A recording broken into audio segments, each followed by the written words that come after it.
He sent his kids in a taxi alone. Taxi niño niña. Símbolo de choque. His power moves backfired. Cara con la boca abierta. My brother's ultimate manipulation failed the second I saw that cab. Dumping his kids on me was the biggest mistake he niño niña ever made. I knew he'd try something like this. He was ready. The phone's insistent ring cut through my peaceful Saturday morning, and seeing my brother Mark's name flash on the screen, I felt a familiar knot of dread tighten in my stomach. He took a deep breath, applying the hedge against personal bias, forcing myself to not immediately assume this was another demand disguised as a request. Hey, Mark, I answered, keeping my tone neutral. His voice was all false cheer. Hey. Listen, Sarah and Ben are so excited to see their favorite aunt. Julie and I have a last-minute weekend trip to the lake house, a real dream. We need you to take them from Friday till Sunday. The request, delivered as a statement, hung in the air. He recalled the last time, a quick favor that turned into a 5-day ordeal of missed work, chaos, and no gratitude. He double-checked my assumptions. Was this a genuine emergency?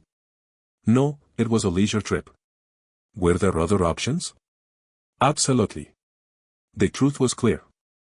Mark, I said, my voice firm but calm, I understand you have plans, but I cannot take the kids this weekend. You have prior commitments. The silence on the other end was immediate and heavy. The false cheer vanished, replaced by a cold, manipulative tone. Prior commitments? What could be more important than family? This is what family does. We help each other.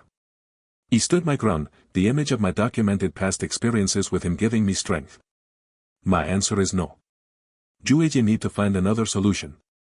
He hung up without another word, the sharp click a promise of retaliation. He placed my phone down, the knot in my stomach not gone, but now joined by a steady resolve. He had drawn the line. The first boundary was set, but I knew, with a chilling certainty, that for a manipulator like Mark, a boundary was not a limit, it was a challenge. The game was afoot, and his opening move had just been countered. Now, I had to prepare for his next. He immediately opened the notes app on my phone, a dedicated log I had started after the last incident. Under the hedge of not underestimating the manipulator, I began documenting. Saturday, 10:14 de la mañana, attacked. Incoming call from Mark. Requested weekend babysitting for Sarah and Ben for a leisure trip. He stated, I cannot take the kids this weekend. He have prior commitments. Call ended abruptly by him after pushback. He then opened our text thread. The hedge against losing credibility was paramount, everything needed a paper trail. He tapped a follow-up message, as per our call just now, confirming I am unable to babysit Sarah and Ben this upcoming weekend. Hope you find other arrangements. I hit send, watching the delivered status appear. This wasn't just a message, it was a digital fence post, a timestamped piece of evidence that could not be argued away later. It would likely ignore it, but that was fine. Its purpose was for the record, for the eyes of a third party who might need to understand the sequence of events. I then emailed the log note and the screenshot of the text to myself, creating a cloud-based backup. A sense of grim satisfaction settled over me. I thought this was a war of words and emotional guilt. He was treating it like a legal proceeding, building my case piece by piece.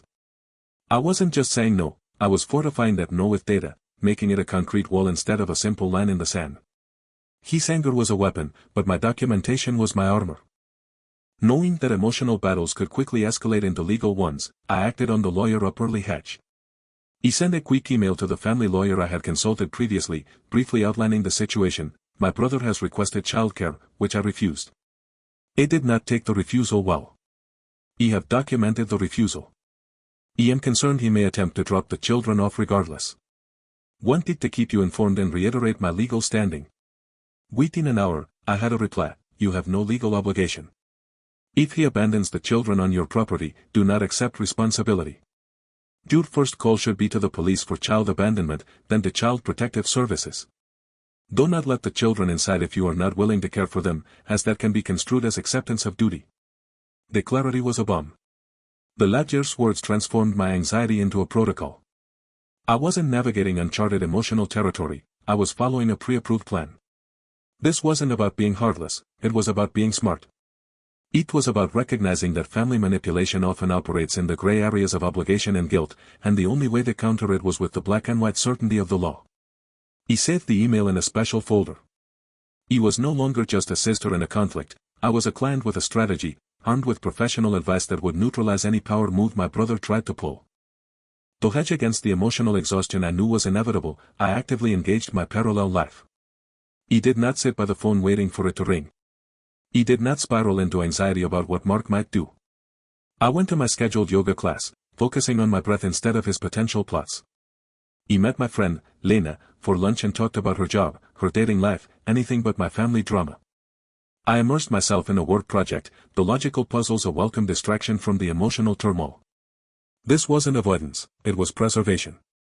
He was building a dam against the flood of stress I knew was coming. By living my life, I was reaffirming my identity outside of this conflict. He was not Mark's angry sister, I was a person with hobbies, friends, and a career. This balance was my fuel tank, ensuring that when the crisis hit, I wouldn't be running on empty, driven by pure, reactive emotion. It allowed me to depersonalize his actions. His potential escalation was not a reflection of my worth, it was a manifestation of his own issues. This mental shift was crucial. It was the difference between being a victim of his chaos and being a strategist managing a problem. The following Friday evening, the expected crisis arrived.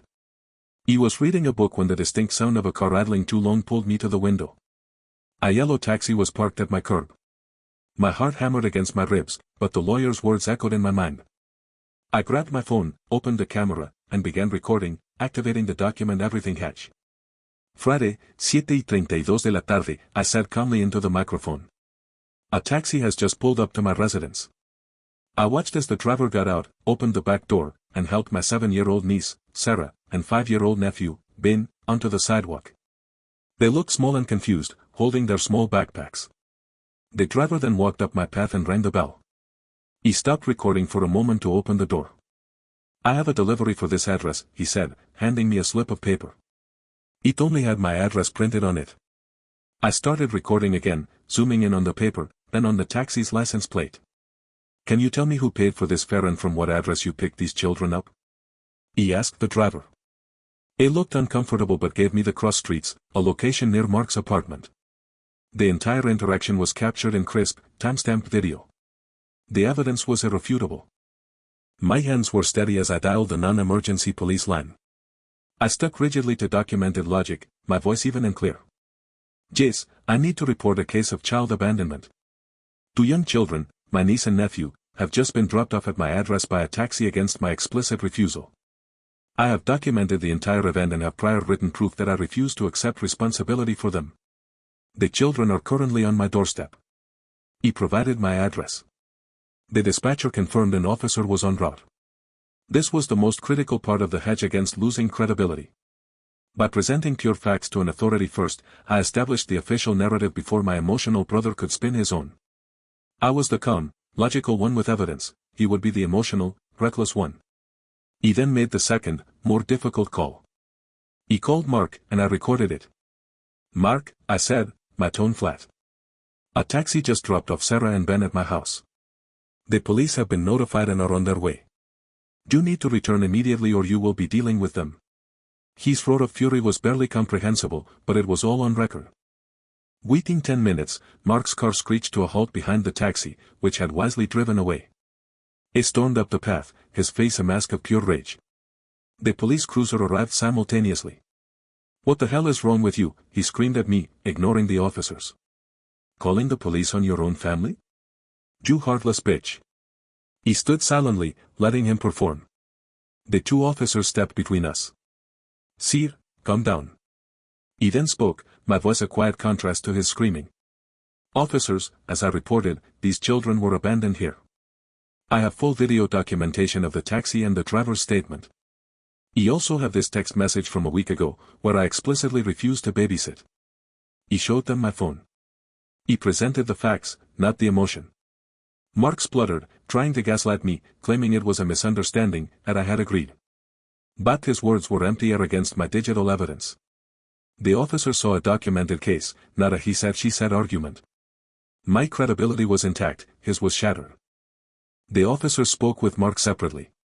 His story fell apart under simple questioning. Applying the hedge against judicial delays, I was realistic. He knew this wouldn't end with him in handcuffs. The system was slow. The primary goal was the children's immediate safety and establishing a record. The police, following protocol, contacted Child Protective Services. They also called the children's mother, Mark's ex-wife, who was horrified and agreed to come get them immediately. The children were placed in the patrol car, safe and cared for, while we waited. Mark was served with a formal warning for child endangerment. The CPS case was opened. The gears of the system, slow as they were, had begun to turn, and I was not the one caught in them. He had successfully transferred the responsibility and the problem back to its source. In the days that followed, the fallout began. My phone blew up with calls from my parents and other relatives. "How could you call the police on your own brother?" my mother cried. "He said it was just a misunderstanding." He stuck to my script. "Man," I said calmly, "I have a text message proving I said no. I have a video of the children being dropped off by a stranger. The police and CPS are involved. This is not a misunderstanding, it is documented child abandonment." He refused to justify, argue, defend, or explain. He simply presented the immutable facts. He sent the screenshot of my text to the family group chat. The calls slowly stopped. Some family members understood, others chose to remain in denial. But my parallel life, my friends, my job, my hobbies, provided the support and validation my family could not. He was not isolated. He was surrounded by people who saw the truth because I presented it logically, without hysterics.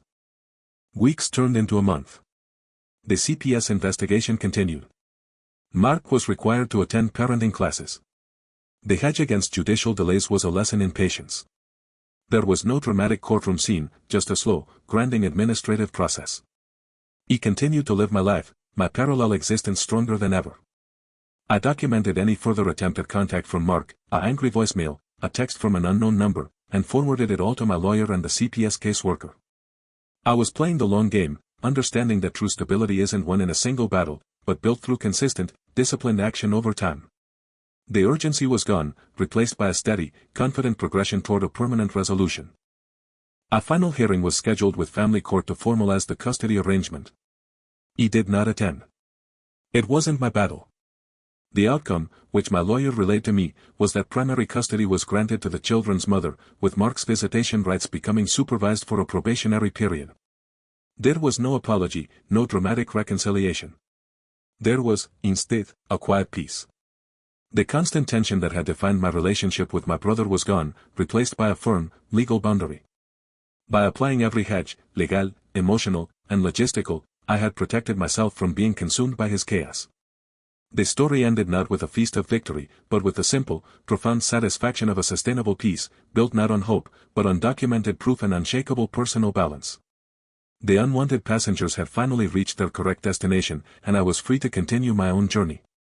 Sometimes, the real victory is not letting yourself lose, even if the other person wins with a lie. If you've ever felt something like this, please let me know in the comments. I read every comment. If this story touched your heart, please give it a like. Don't forget to share it with someone close to you, they might need to hear it too.